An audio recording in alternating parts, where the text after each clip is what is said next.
Hoy vamos a hablar de un regalo que es muy costoso, muy, pero muy costoso. Tanto que para dar ese regalo se requiere humillarse. Para pedir ese regalo se requiere humillarse. Y para recibirlo también se requiere humillarse. Ese regalo muy costoso es el perdón.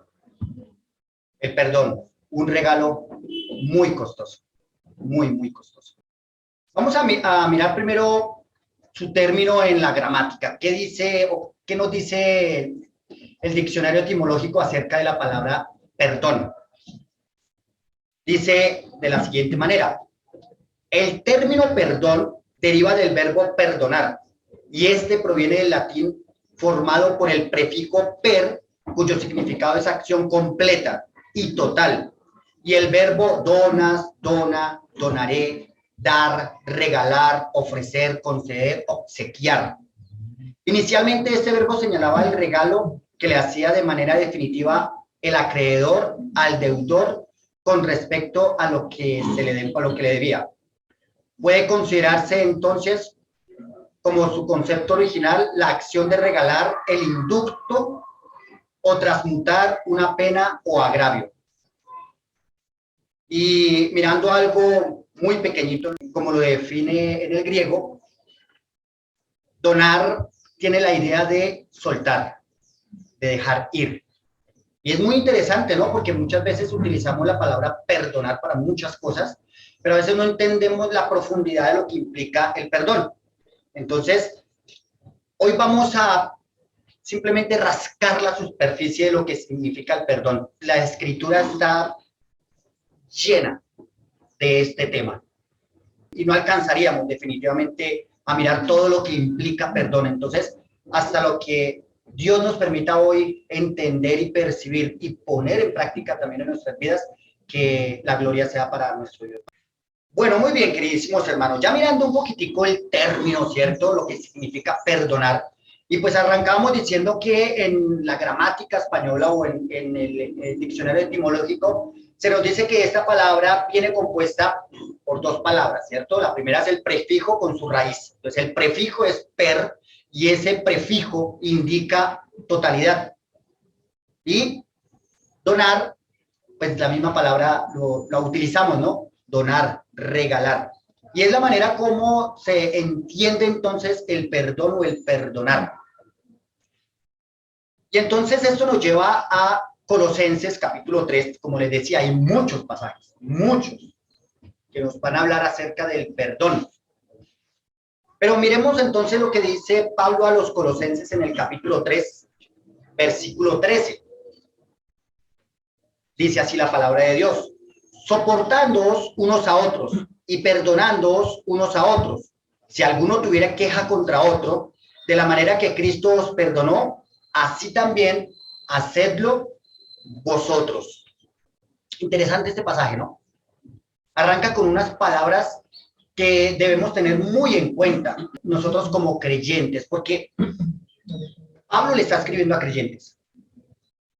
Pablo no le está hablando a personas ajenas del perdón y no les está hablando a personas que no supieran nada de lo que Pablo les está diciendo. Al contrario, sabían muy bien. Y Pablo entonces les dice: soportándoos unos a otros, y dice también de la manera que Cristo os perdonó, soportándoos y perdonándoos. Vamos a mirar un poquito también qué significa el término soportándoos. Dice así: una disposición a cargar con la falta de los demás que nos causan irritación, contener, sostener de alguna caída. Y lamentablemente cuando tiene que ver con este de soportar, somos como que muy malos entendiendo, lo digo en lo personal, a veces uno entiende mal qué es lo que significa soportar, entonces como que termina uno diciéndole al hermano: igual yo a usted me lo tengo que soportar. Termina más siendo algo despectivo que algo positivo. Y cuando Pablo le está hablando a los hermanos y le está diciendo que se soporten los unos a los otros, no les está diciendo como que usted no tiene otra que hacer. Es decir, yo sé que le cae mal, pero aguánteselo. No, esto no es un tema filosófico, ni es un tema psicológico, ni nada. No, es una realidad que tiene que ver en la vida del creyente. Dios nos capacitó para hacer soportes. O sea, esto es algo sobrenatural y lo vamos a ir mirando poco a poco. Esto no es algo que el ser humano por sí pueda hacer. La carne no puede soportar. No estamos hechos para soportar, ¿cierto? Mucho menos grandes cargas. Mire, para que un hombre llegue a levantar peso en lo que son los olímpicos y todas esas cosas, tiene que haber entrenado mucho tiempo y tiene que haber ejercitado su cuerpo para poder soportar dicho peso. Muchas cosas tienen que prepararse físicamente para poder aguantar dicho peso. Pero lo cogen a uno y le dicen, levante lo que él levanta y no puedo. No tengo la capacidad muscular para hacerlo. Imagínense entonces la capacidad espiritual para sostener. Pues no la tenemos. Físicamente hablando o espiritualmente hablando, el hombre natural no tiene la capacidad de sostener a otros. Muchas veces no tiene la capacidad para sostenerse a sí mismo, mucho menos va a poder sostener a otros. Pero entonces Pablo le dice a estos hermanos, soportándolos unos a otros. Entonces es interesante, ¿no? Es como que no es que yo tenga que aguantar el peso de todos, sino que entre todos soportamos el peso. Y entonces las cargas repartidas van a ser más fáciles de llevar. No es lo mismo soportar todo el peso de un edificio sobre una sola columna a que varias columnas soporten el peso de dicho edificio y que queden las cargas bien repartidas y todo lo que tiene que ver con este tema de una edificación de una manera correcta. Pues así mismo tiene que ser con el tema de soportarnos los unos a los otros. Y nos soportamos en términos de comunión, nos ayudamos en los términos de la comunión, nos soportamos en aquellas dificultades que vienen a nuestras vidas. ¿Qué sería? Dice Salomón allí en Eclesiastés, ay del solo, porque cuando cayere no habrá otro que lo levante. Entonces esto de soportarnos es muy importante y para eso es la comunión de los hermanos. Para eso nos tomamos, entre comillas, la tarea de levantarnos en las mañanas y de venir a reunirnos y sentarnos en unas sillas. No es con el único propósito, yo voy a la iglesia, yo a la iglesia, yo voy a lo que voy. Y ya, yo no me pongo a saludar a nadie y no me preocupo por nadie porque yo a la iglesia voy a lo que voy. Voy a adorar a Dios. Bueno, no es lo que Dios dice que tienes que hacer. No es lo único que tienes que hacer. Sí, debemos adorar, claro. Dios busca adoradores, dice la Escritura. Pero uno de los grandes propósitos que tenemos al reunirnos es poder soportar las cargas, los unos a los otros. Y creo que hay un gran ejemplo entre nosotros en lo que hemos estado viendo en estos días, por lo menos con lo que tiene que ver con lo que respecta a nuestro hermano Edward, a nuestro hermano Iván, en cómo Dios permitió que como iglesia oráramos y estuviéramos ahí de una u otra forma para ellos. Y les soportamos. Pero como les digo, no con el término despectivo de que nos tocó aguantarnos. No, no es la actitud del creyente. Dios no nos está enviando a que nosotros tengamos esa actitud con nuestros hermanos, como un aguánteselo porque no tiene nada más que hacer. No, estás capacitado ahora por el Espíritu Santo para soportar a tu hermano, para ayudarle en sus flaquezas. También para soportar el agravio de tu hermano hacia ti.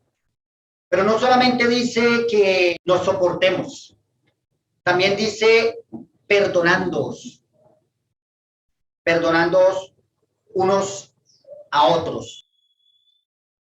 Librar de alguna de la culpa o daño que de otro modo se le atribuye por un acto. Dejar de realizar una acción habitual. Dejar de culpar a alguien por una ofensa. No guardar resentimiento ni responder con reciprocidad cuando se recibe un agravio de una persona por alguna situación. ¿Saben qué es lo interesante de esto que acabo de leer? Que esto no es que lo haya encontrado en un versículo bíblico, no tiene ni tinte de versículo bíblico. Esto está en la Real Academia Española de la Lengua, en el diccionario de la Real Academia Española. O sea, eso lo sabe el mundo. El mundo sabe lo que significa perdonar. Y entonces, ¿por qué tantas guerras? Y entonces, ¿por qué tantas situaciones en medio de las familias?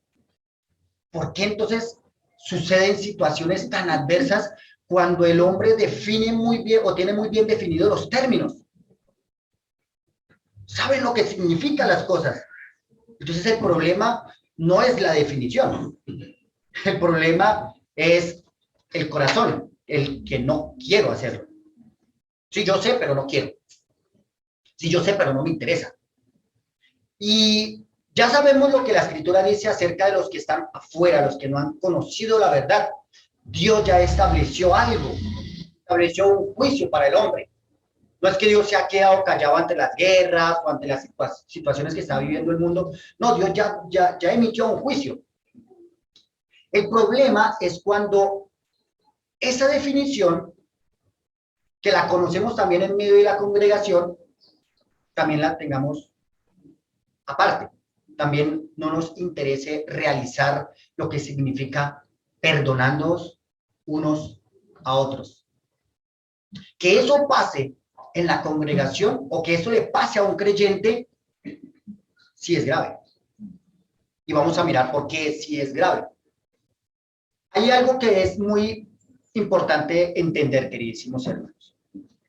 Como vemos diciendo, el perdón es un regalo muy costoso. Y como les decía al principio, para perdonar o para perdonar a alguien se requiere humillarse. Para pedir perdón se requiere humillarse. Para recibir el perdón también se requiere humillarse. Es muy costoso. Y sabemos que no estamos hablando de dinero. Pero ni con todo el dinero muchas personas han querido experimentar el perdón. Porque cuesta demasiado. Pero como todas las cosas que tienen un gran costo, hay que tener cuidado entonces con los genéricos. Hay que tener cuidado con las copias baratas. Porque resulta, mis queridísimos hermanos, que así como existe el perdón y que tiene un costo tan elevado, tan grande, que vamos a mirar de qué se trata ese humillarse, pues el mundo se inventó otras formas de perdón. Y es tan cierto eso que hoy utilizamos la palabra perdón hasta para pedir permiso. ¿Sí? O sea, para nosotros es tan simple la palabra perdón que empujamos a alguien, ay, perdón, y utilizamos sus derivados. Ay, disculpe. ¿Sí? Ay, qué pena. Esa es lo que el mundo ha manejado acerca de lo que significa el perdón. Y es tan, pero tan barato pedir perdón y perdonar en esos términos, que no es el verdadero perdón, que cuando pedimos perdón, lo exigimos. Ay, bueno, pero ya, perdóneme. ¿Cuántas veces se le tengo que decir que me perdone? Ay, ya. Bueno, el perdón verdadero no es así. De pronto ustedes han tenido que llevar su vehículo porque se le dañó una pieza muy costosa, allá al taller original, ¿sí? No voy a hablar de alguna marca de X. Ustedes fueron a ese taller, donde ustedes saben que es un taller de confianza, y le dijeron que esa chumacera, esa pieza que usted necesita, es muy costosa, que hay que traerla del exterior, que se demora en llegar. Y entonces usted dice, no, necesito salir de esto ya. Entonces se acerca a otro y dice, pero yo le tengo otro tallercito. Venga. Y lo lleva donde el taller X. Y usted vaya de ese taller y allá le dicen, sí señor, se la tengo barata. No se preocupe. Eso ahí le lijamos, lo arreglamos y ella casa. O sea, ella original, casa solita. Pero eso son cosas de fábrica. Entonces usted nomás lijas y listo, ahí y ya. Pero resulta que a los 3 meses usted tiene que volver porque esa piecita se volvió pomada y a eso súmele que se le tiró otra parte del carro. Eso pasa. Exactamente lo mismo pasa cuando nosotros ofrecemos un perdón barato. cuando no queremos pagar el precio. Lo he vivido y creo que muchos de ustedes también lo habrán vivido y cada uno puede juzgar su propio corazón. Cuando hemos ofrecido un perdón de yo perdono pero no olvido. Yo soy de los que perdono pero veré. A mí no me la vuelve a hacer. Eso es un perdón barato. ¿Usted se imagina que Dios nos ofreciera un perdón así de barato? Estaríamos supremamente perdidos. ¿Usted se imagina que Dios hubiese dicho cuando envió a su Hijo Jesucristo a la cruz del Calvario y murió en la cruz del Calvario su Hijo y ve el resto de lo que ha sido la iglesia hoy en rebeldías, metiéndose en lo que Él no les ha pedido que se metan y Él diciendo, no, pero esta no me la vuelven a hacer? No, hoy nos hablaban acerca de ese refugio. Es un refugio estable, permanente y eterno. Eso tiene un costo muy elevado, perpetuo, pero muy elevado. Entonces, ¿cómo hago yo para perdonar de la manera correcta? ¿Cómo hago yo para saber cuál es el verdadero perdón? ¿Cómo hago yo para evitar las imitaciones? Pues lo primero, volvamos a nuestra analogía del taller, lo primero que uno hace es llevarlo al concesionario, ¿cierto? Donde ya por ahí va una buena garantía. Estoy en el lugar correcto. Me acerco al almacén del mismo concesionario, otra buena garantía.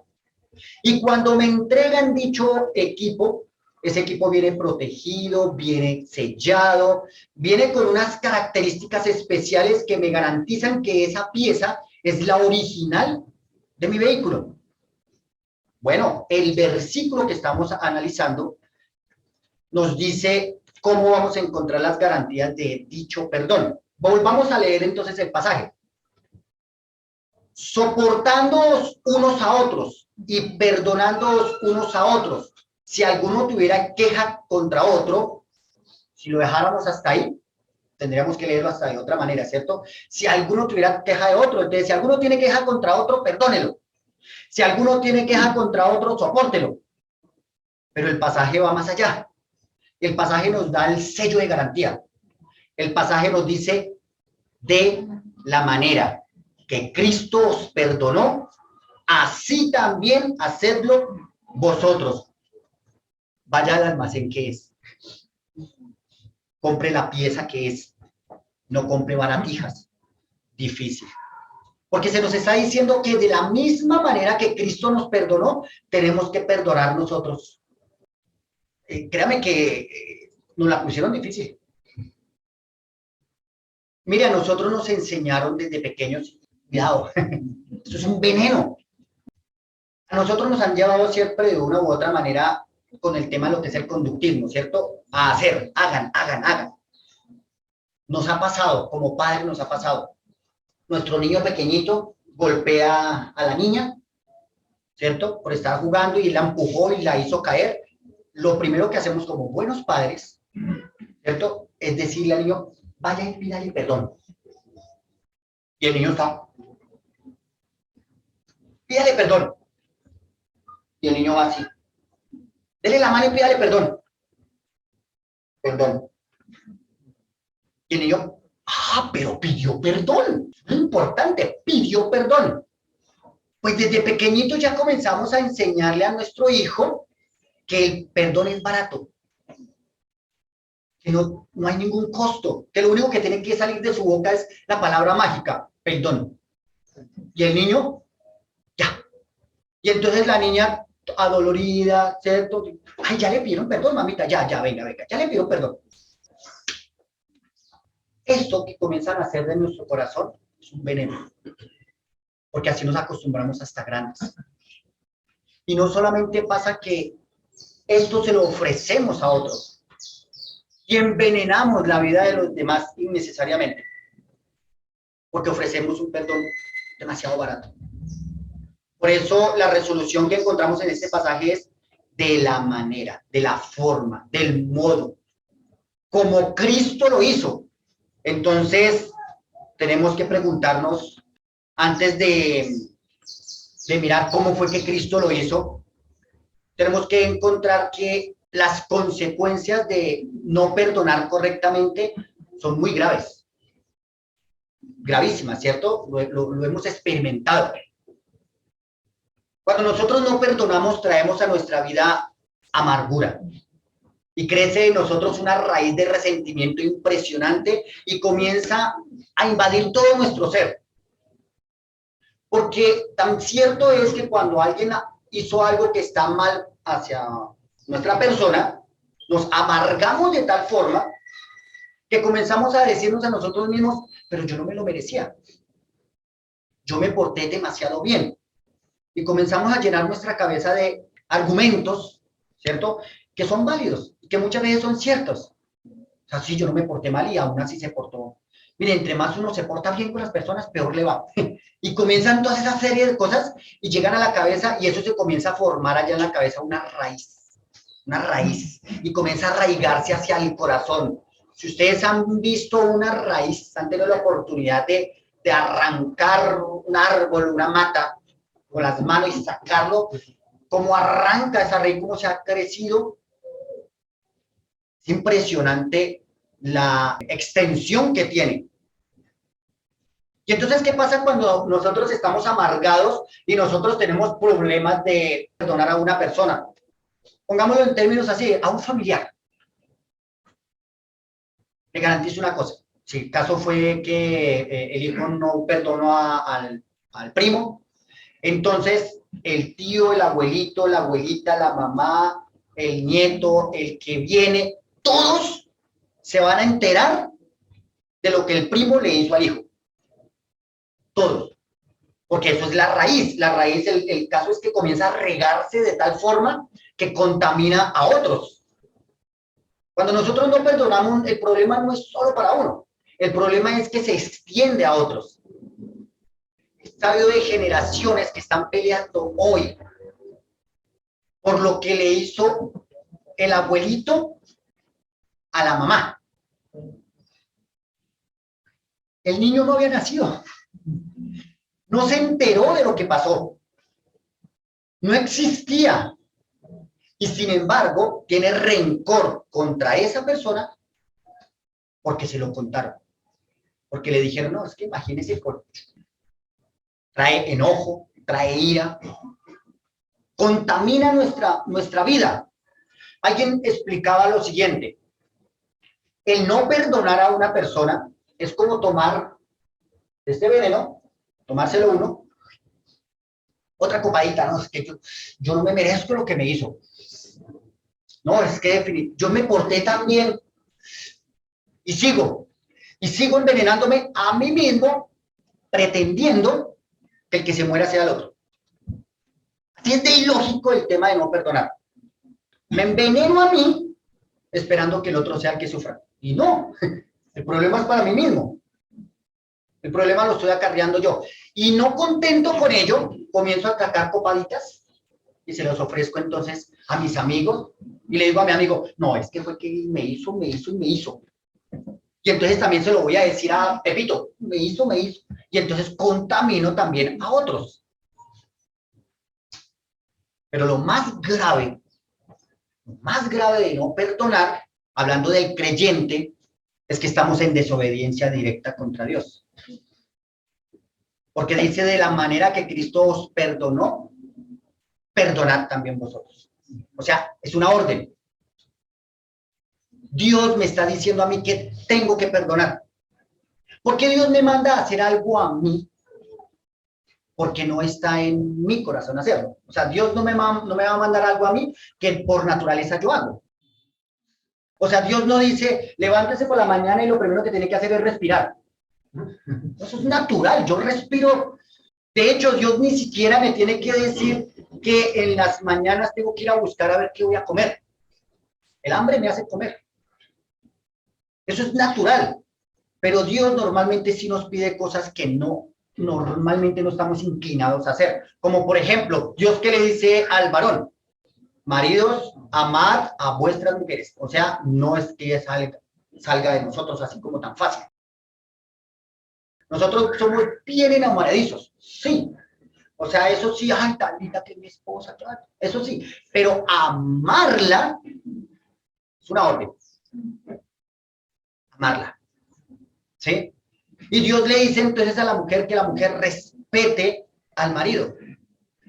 Tampoco es que estén las mujeres a hacerlo. De hecho, por eso existen los movimientos feministas y otras cosas, porque no está en el corazón del ser humano, ni el hombre ni de la mujer, hacer estas cosas. Por eso Dios nos dice a nosotros, de la manera que mi hijo lo perdonó, usted también lo va a hacer. Vaya y perdone. Pero Dios no actúa con nosotros como actúa el padre de este niño pequeñito, que le dice, vaya y perdone, vaya y pídale perdón. No, Dios no hace eso. Dios nos enseñó primero y nos dijo cómo es la manera que Él perdona. Y dice entonces, de esa misma forma, debes ir a perdonar.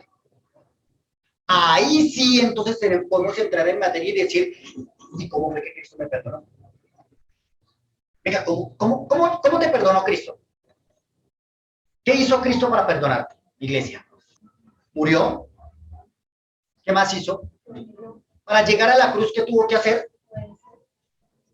Obediente al Padre, ¿cierto? Pero ¿sé qué? Se humilló. Se humilló. Miren, es un regalo tan costoso que para darlo requiere humillarse. Y Dios, hecho hombre, se humilló para perdonarte, para perdonarme. Querido hermano, cuando nosotros vamos a perdonar a una persona, debemos bajarnos del pedestal en el que nos ponemos. Es que yo no me merecía que usted me hiciera eso. Eso es un pedestal. Bueno, está bien, yo lo perdono. Eso no es perdonar. No es la actitud correcta. Dios está hablando de una actitud correcta y la actitud tiene que ver con el que si el hijo se humilló, si aquel, como dice en el mismo carta aquí a los Colosenses, dice que el cual siendo en forma de Dios no estimó el ser igual a Dios, como cosa a que aferrarse. ¿Si es Colosenses o Filipenses? Filipenses, perdón. Como cosa a que aferrarse, sino que se humilló a sí mismo, haciéndose obediente hasta la muerte y muerte de cruz. Entonces lo primero que nuestro Señor Jesucristo hizo fue humillarse. No es se dejó humillar. Es un acto de Él propio. Porque de una u otra manera estamos dados a que cualquiera nos humille. Y que uno acepte o no acepte la humillación es otro cuento. Pero cualquiera puede pasar y lo humilla a usted y ya. Si usted le resbala o no le resbala, yo es otra cosa. Pero en el caso de Cristo no es lo que estamos viendo. En el caso de Cristo es que Él se humilló a sí mismo. Entonces, ¿cómo hago yo para saber que mi regalo o el perdón que estoy otorgando no es un perdón barato? Me tengo que humillar a mí mismo. ¿Cómo nos demostró entonces que Él se humilló? No solamente que, no es que fue a la cruz del Calvario, de allí fue su humillación, es que se hizo hombre. Además de eso, nos buscó. Porque el Hijo del Hombre ha venido a buscar lo que se había perdido, ¿cierto? Él vino y nos buscó. Pensemos en lo siguiente, queridísimos hermanos. Cuando alguien nos hace un agravio, lo que se nos ha enseñado y lo que hemos ido aprendiendo en nuestra sociedad es que pues él fue el que la embarró conmigo, pues que venga, me busque y me pida perdón. Esa es nuestra lógica. Pues si él fue el que la embarró, pues que venga y me pida perdón, y pues yo lo perdono y ya. ¡Wow! Mire que Dios nos la pone un poquito más difícil. Sí, es cierto, muchas personas van a venir y nuestra actitud de perdonar pues debe estar presta y yo, sí, claro, yo le perdono. Está bien, no estoy diciendo que eso sea malo, pero lo que estoy diciendo en este caso es que de la manera que Cristo os perdonó, hacedlo también vosotros. O sea, vaya y busque a su hermano para reconciliarse con él. No vaya y busque a su hermano para decirle lo mal que se portó él con usted. Eso ya se sabe. Por eso tienen problemas de comunión. Mire, creo que todos tenemos clarito Mateo 18. Allá en Mateo 18 encontramos una parábola que se repite también en Colosenses, de una oveja que se pierde y que el pastor deja a las 99 y va y busca a las otras ovejas. Ahora, él va y busca a esa ovejita que se le perdió y está contento por haberla encontrado y restaurar a dicha oveja. Pero quiero invitarles a Lucas, capítulo 15, para que analicemos un poquitico todo lo que tiene que ver con el buscar, con lo que tiene que ver con el perdonar y también con el pedir perdón. Esto va muy acompañado, ¿por qué? Porque así como muchas veces perdonamos de una manera barata, también pedimos perdón de una manera muy barata. Y estamos aprendiendo. Nosotros como creyentes estamos aprendiendo a perdonar de la manera correcta. Allá en el capítulo 15 de Lucas encontramos una serie de parábolas. ¿Y qué pasa? El Señor Jesucristo estaba allí con muchos, había muchos pecadores que estaban reuniendo alrededor de él y él estaba hablando con ellos y está teniendo un acercamiento a ellos. Entonces, versículo 1 dice: se acercaban a Jesús todos los publicanos y pecadores para oírle. Y mire lo que decían los fariseos. Y los fariseos y los escribas murmuraban diciendo: este a los pecadores recibe y con ellos come. Entonces él les refirió esta parábola diciendo: ¿qué hombre de vosotros teniendo 100 ovejas, si pierde una de ellas, no deja las 99 en el desierto y va tras la que se perdió hasta encontrarla? Todas esas parábolas tienen que ver con el perdonar, la actitud correcta de perdonar.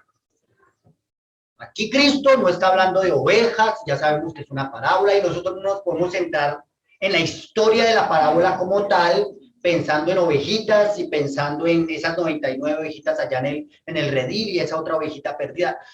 Hay algo a lo que tenemos que ir, es al perdido. A ti, a mí, al que tiene un problema con Dios, que hay una enemistad. Entonces, Dios nos envió a buscar. Y de la manera que Cristo lo hizo, nosotros también debemos hacerlo. Ir a buscar al hermano con el que tengo un pleito, porque él fue el que lo empezó, porque él fue el que se portó mal, porque él fue el que me agravió. Pero la actitud o la orden que recibimos de parte de Dios es: ve, deja tus 99 problemas a un lado, deja tus problemitas a un lado y ve y busca a tu hermano. Sé solícito en guardar la unidad de la fe, del espíritu. Eso es lo que la escritura nos dice. La importancia de que yo me reconcilie con mi hermano es tanta que Dios nos dice: háganlo de la misma manera que Cristo lo hizo por ustedes. O sea, para Dios es tan importante que usted y yo estemos bien, que nos dice cómo debemos hacerlo. Ojalá que estemos dispuestos, porque sí es un precio muy alto para pagar. A la carne no le gusta. Luego viene otra parábola ahí, la parábola de la moneda perdida.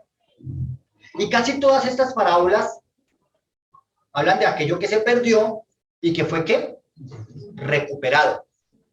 Y el gozo que trae el haber recuperado a la oveja y a la moneda. Cuando usted perdona a una persona y el resultado es gozo, vas por buen camino. Si el resultado es: yo con él no me vuelvo a meter, estás con un genérico. Estás con un genérico. Si yo perdono pero no olvido, eso es un genérico. La capacidad que Dios le dio al creyente es sobrenatural. Esto no es una cosa de la carne. Es entendible en el mundo y es entendible en la carne, claro, porque es que uno no olvida. Uno olvida, ¿cómo? Lo tiene ahí. Pero la capacidad que el Espíritu Santo le ha dado al creyente es poder perdonar para recibir el premio, el gozo. Hay gran gozo, es lo que dice en la parábola. Cuando esta mujer va y encuentra la moneda, dice que le habla a sus amigas y dice, estoy feliz, encontré lo que se me había perdido. Y luego otra parábola que lamentablemente en muchas de nuestras Biblias le han puesto por título la parábola del hijo perdido. Y bueno, el pasaje no arranca así. La parábola dice lo siguiente, dice, también dijo, o sea, hablándoles en parábola, también les habló otra parábola, dice, un hombre tenía 2 hijos. Entonces es la parábola de un hombre que tenía 2 hijos, no la parábola del hijo pródigo. La hemos entendido así, cada vez que, ¿qué nos hace pensar cuando vamos a la Biblia con el pensamiento de la parábola del hijo pródigo? Pensamos en el hijo pródigo, pensamos en lo que el hijo pródigo hizo, el rebelde ese que pidió la herencia y luego fue y se la gastó y vivió perdidamente y luego sí recapacitó y volvió donde el padre. Entonces terminamos hablando de lo que él hizo. Pero aquí la parábola tiene que ver con el padre. El ejemplo a seguir es el padre. Así como el buen pastor que dejó las 99 ovejitas y fue por esa que se le había perdido, así como esa mujer que revolcó todo en la casa y fue a buscar esa moneda que se le había perdido, así también ahora se está hablando de un hombre que tenía 2 hijos. Y miren lo que dice en esta parábola. Y el versículo 12. Y el menor de ellos dijo a su padre, dame la parte de los bienes que me corresponden. ¿Y qué dice? Y les repartió los bienes. Les repartió los bienes. De hecho, yo dije, será un tema de traducción. Pues comencé a mirar en las otras traducciones. Todas dice, y le repartió la herencia a ellos, a los dos. Cada uno le dio lo que le tocaba. Uno se quedó, el otro se fue. No fue solamente para él que fue y se la malgastó. A los dos. Los dos tenían la parte que les correspondía. Ahora, en este pasaje encontramos la actitud correcta para pedir perdón. Yo sé que ustedes han leído este pasaje y lo hemos escuchado muchísimas veces. Imaginémonos a este muchacho con hambre, humillado, reflexionando en sí mismo y de repente dice, bueno, pero total es mi papá. Tendrá que recibirme. Pues verá, se me deja morir de hambre. Y se va para la casa del papá y dice, yo papá, no, ya me gasté todo. Me tocó volver aquí donde usted porque pues ni modo. ¿Y si tiene listo mi cuarto? Yo le garantizo que ese muchachito lo hubieran sacado por donde vino. Pero leamos entonces la actitud de este joven, versículo 17. Y volviendo en sí, dijo, ¿cuántos qué? Jornaleros. No dijo, ¿cuántas cosas, casas o piezas o cuartos tiene mi papá? Esa cocina grandota que tiene mi papá llena de comida. No, él no pensó en esos lujos. Él pensó en los jornaleros. Porque él en ese momento, ¿en qué condición estaba? Está en la condición de jornalero. Dice que a él le dieron trabajo allá para alimentar unos cerdos. Alguien lo llevó, venga a ver, ya que... pero no lo dejaba comer. Dice, de la condición en la que estaba, lo hace pensar entonces, en casa de mi padre. ¿Tienen qué?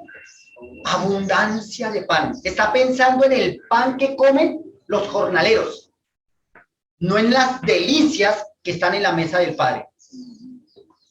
Porque esa es la condición de humillación de aquel que ha reconocido su condición. Y yo aquí perezco de hambre. Me levantaré e iré a mi padre y le diré, Padre, he pecado contra el cielo y contra ti. Yo no soy digno. Ahí sí sale mi queridísimo hermano Jonathan. No soy digno. No soy digno de ser llamado tu hijo. Hazme como a uno de tus jornaleros. Arrancamos pensando en la actitud correcta de perdonar. Es ir y buscar con el firme propósito de encontrar y restaurar la comunión que se había perdido entre mi hermano y yo. Si usted no va con esa condición, mire, primero hay que entrar al cuarto secreto. Hay que doblar rodilla, porque esto es costoso para la carne. Hay que, mire, para doblegar la carne, se requiere doblar la rodilla delante de Dios. Señor, ayúdame a perdonar a mi hermano. Ayúdame a restaurar mi comunión con mi hermano, hermana, amigo. Yo no puedo, como lo hizo tu hijo. Me es tan difícil, mi carne se opone, pero pongo mis pensamientos atados a tu voluntad. Es lo que Pablo dice a los Corintios, ¿recuerdan? Llevando todo pensamiento cautivo a la obediencia a Cristo. Queridísimo hermano, si nosotros no agarramos nuestros pensamientos, que tienen mucha lógica muchas veces, los argumentos que llenamos en nuestro corazón no son argumentos livianos, son muy fuertes. Pero la escritura nos dice, lo único que usted puede hacer es agarrar su pensamiento y como se llevan los esclavos, ¿sí? No sé si alguno de ustedes ha visto películas de esclavos, porque no hemos visto esclavos. Y llevan a los esclavos amarrados aquí del cuello, de los pies, de las muñecas, y muchas veces los llevan en filita india, ¿no? Y van amarrados unos con otros. Nuestros pensamientos tienen que ser atados, amarrados y llevados a los pies de Cristo, que es el único que derriba argumentos y toda altivez que se levanta contra la obediencia a Cristo.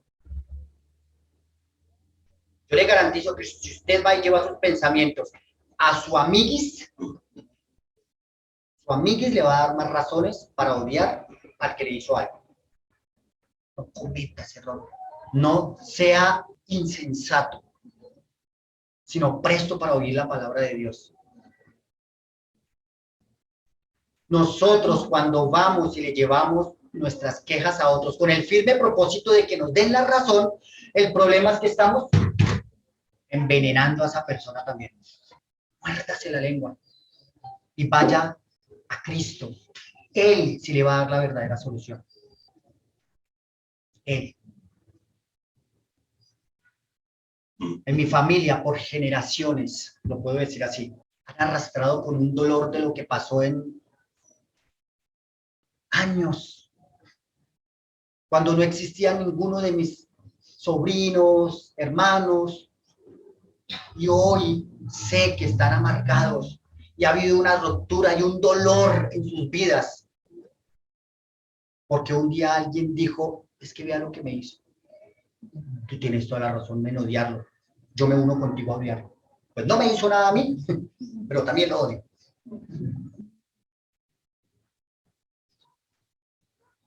No contaminemos entonces a otros. De la manera que Cristo nos perdonó, debemos hacer.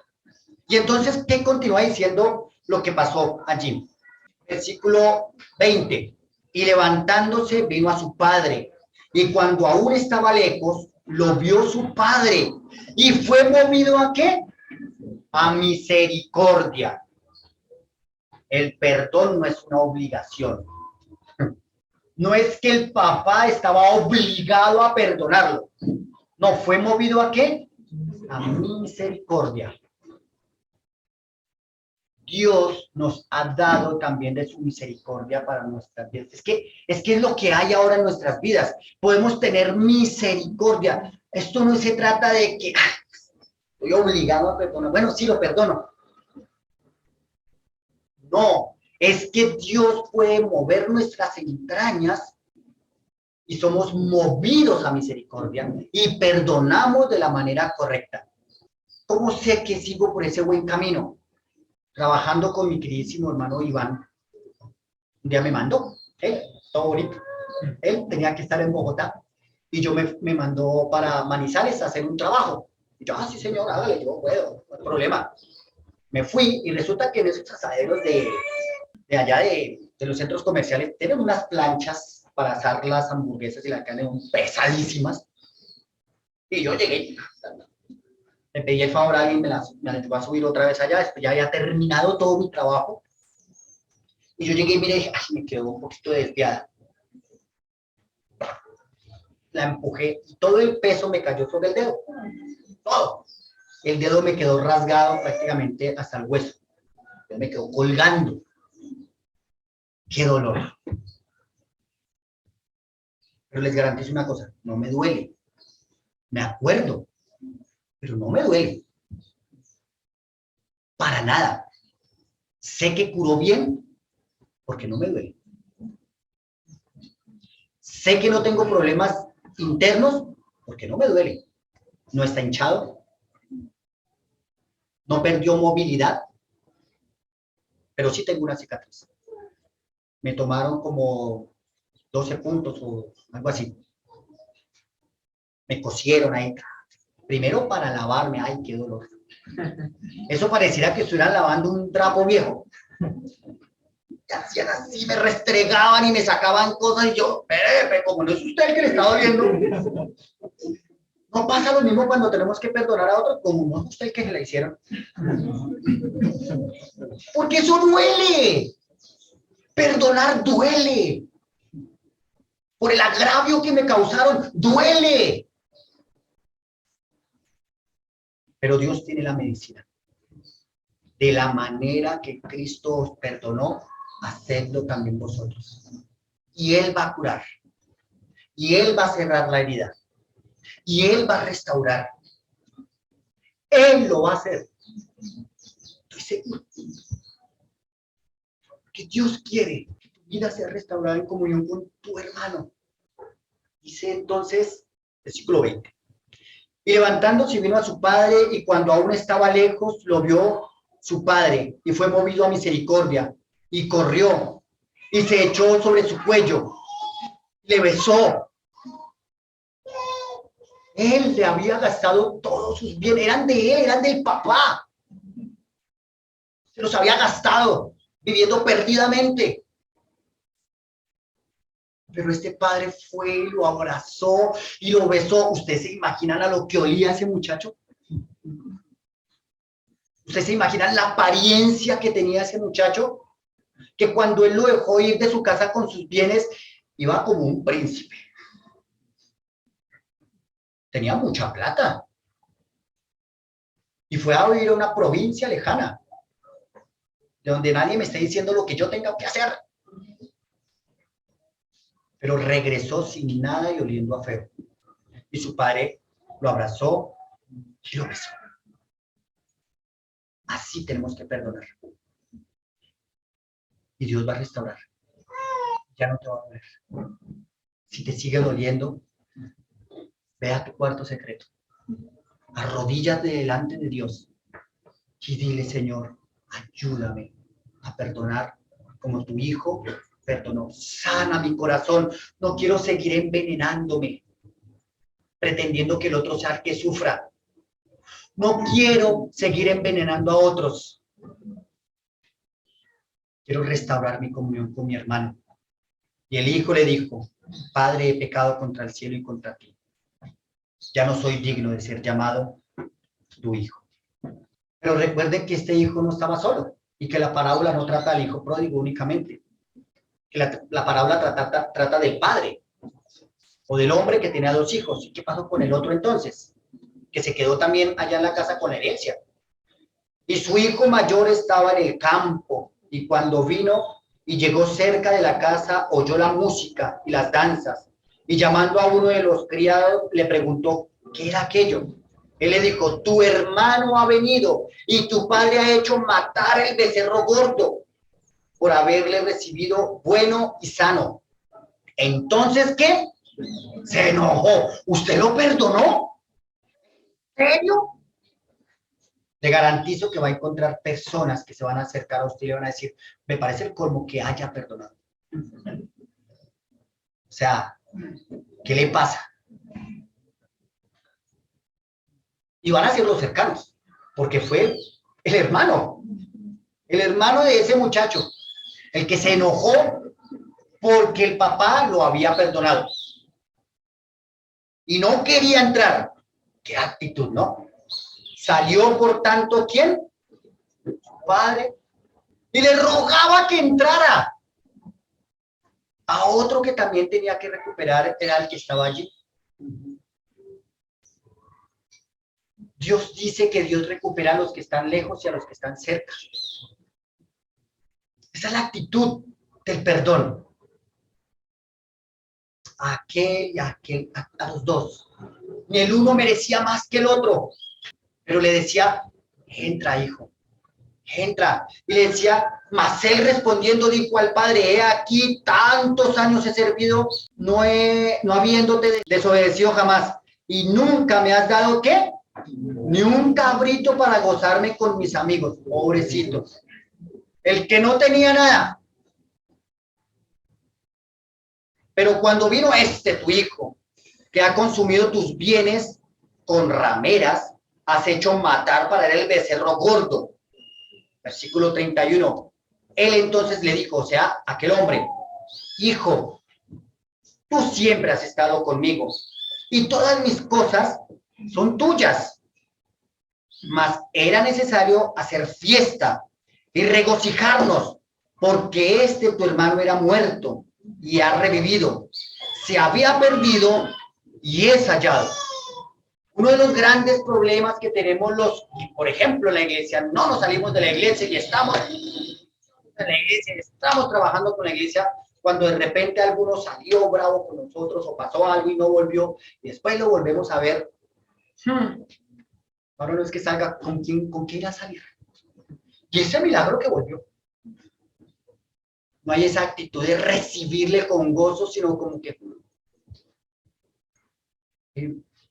la actitud del perdón es importante. Tengo que terminar diciéndoles que este regalo que es tan costoso, definitivamente necesita entonces de un vínculo perfecto.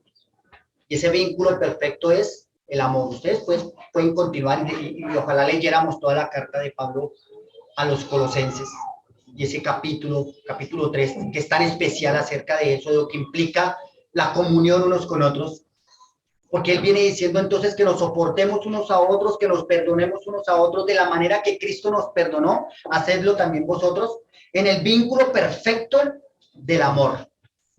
No hay otra forma de perdonar si no es a través del amor. Tenemos que amar. Nosotros que decimos que amamos a Dios, que de nuestros labios nos queda tan fácil decir yo amo a Dios, que es que cómo no voy a amar a Dios. Todo lo que Él ha hecho por mí, todo lo que Él es, todo lo que implica a Dios, nos queda de labios para afuera o de boca para afuera, es muy fácil decirlo. Pero Dios nos dijo que si yo no amo a mi hermano, ¿cómo digo que amo a Dios a quien no veo? Si yo no amo a mi hermano que veo, con el que comparto, con el que estoy día a día, ¿con qué autoridad podemos decirlo así? Estoy diciendo que sí amo a Dios cuando no le obedezco.